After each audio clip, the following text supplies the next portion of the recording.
Good evening everyone, Ads here from Unity Trading Group. Welcome to the Wednesday night update. Before we begin this evening, hit that like button, tap the subscribe button if you can, and of course tick the bell to stay updated on all of our content that's coming out soon. We aim to stream 5 days a week. I do apologize for last night, however. I was not able to get on and do the update, but in any case, we are here. We are ready to go.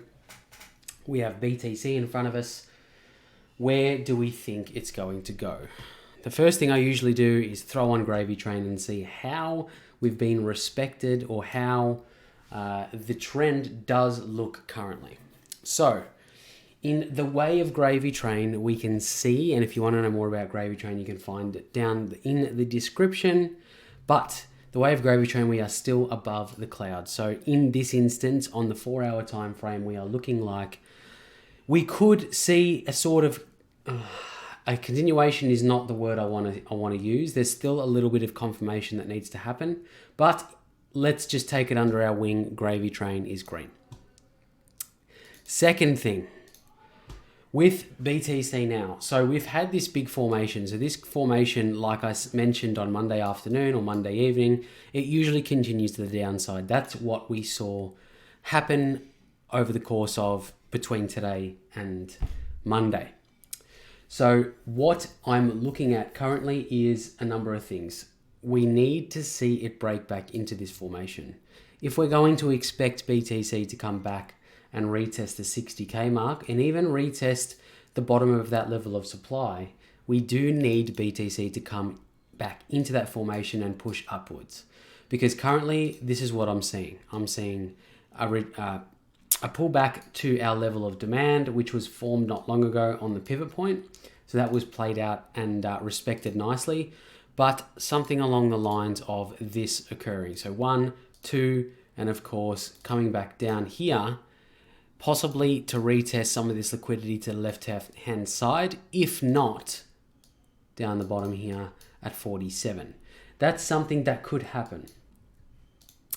Now, the next scenario that I want to talk about with BTC would be something along the lines of 1, 2, we break back into the formation and then continue to the next one. That would be the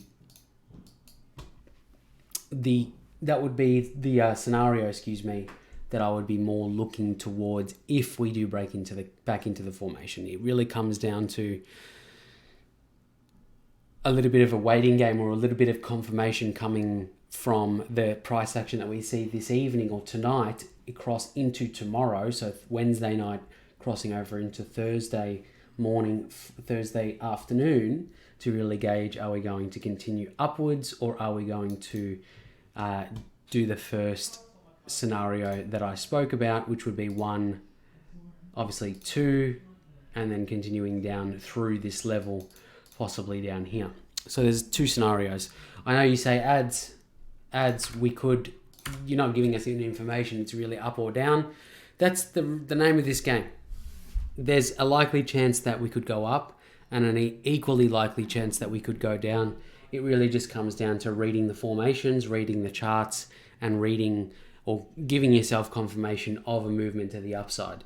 If you were to be looking for entries into BTC to confirm an upwards direction, you're a little late for that, in my opinion, where we've really identified this level of demand earlier this week, and the entry on the demand would have been that entry you would look for a long position if you were expecting a 60K retest or a movement to the upside, which would be towards that upper level at 64.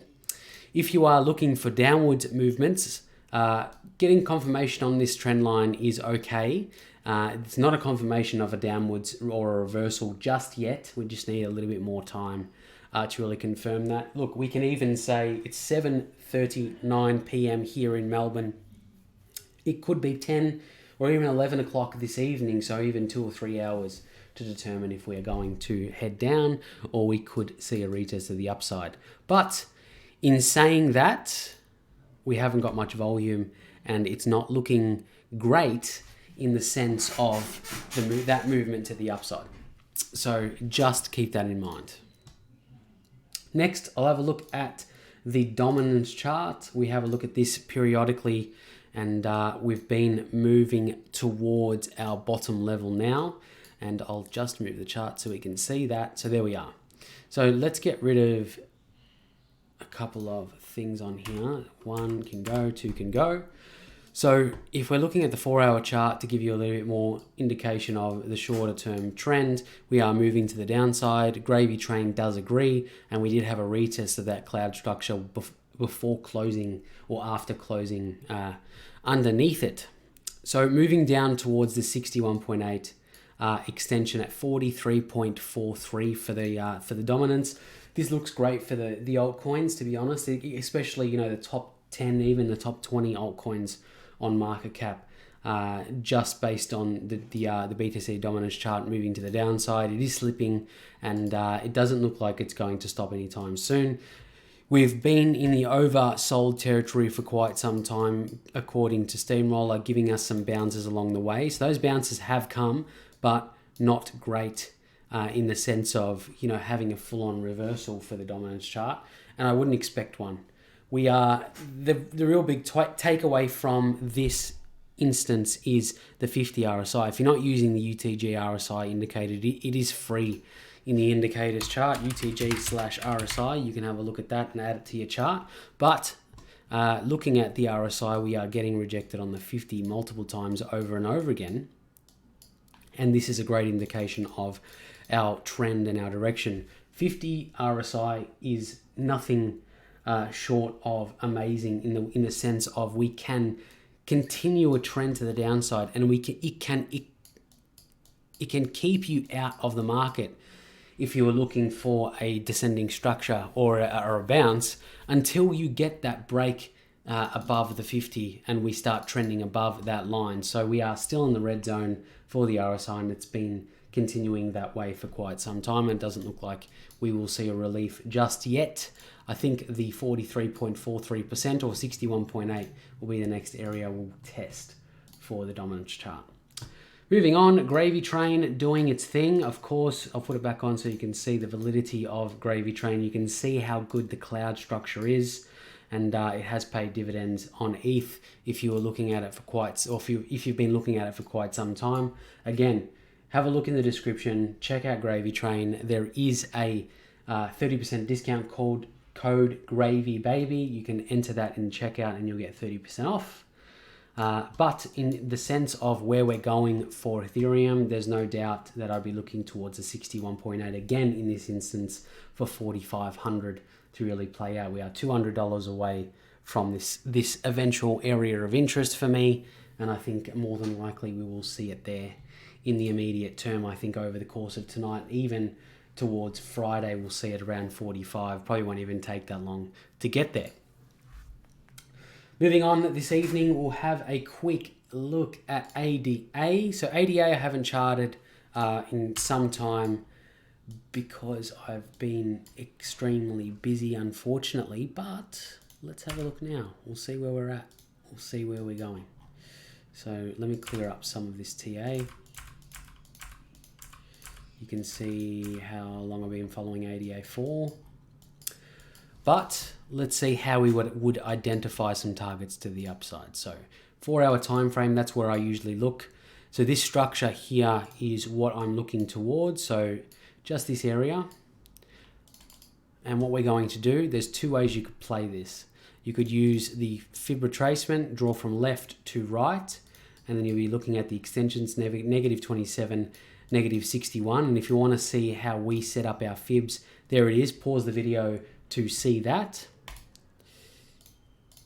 But in this instance, I'm going to use the trend-based Fibonacci. We do have a video on trend-based fibs if you're not aware or not familiar on how to use it. So we'll start with the immediate swing, go from the lower to upper, back to lower, and then you look at an immediate upwards trajectory for areas of interest for ADA. 618, the most notable at 188, and of course 1 and 1272 at 2.26 would be the three areas that I'd look at. The immediate upside would be 1.88. If we do get some downside, we'll be looking towards the 38 and the 23, of course.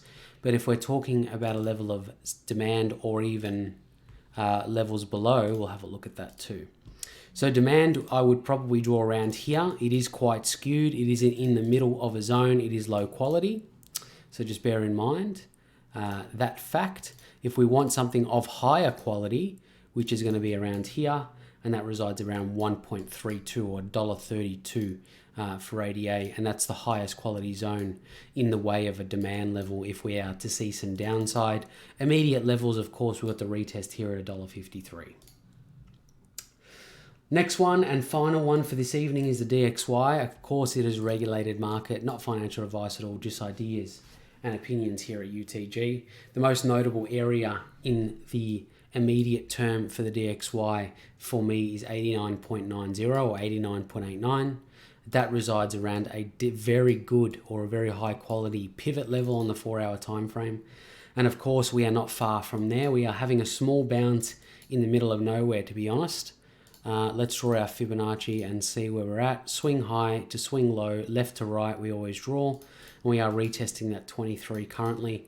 If we are to see anything happen for the DXY, it would probably be a retest of the 38.2 before an ultimate decision on if we are going to head down or even head towards that 89.89 level or continue up, retest the 61.8, which is the most notable level of supply.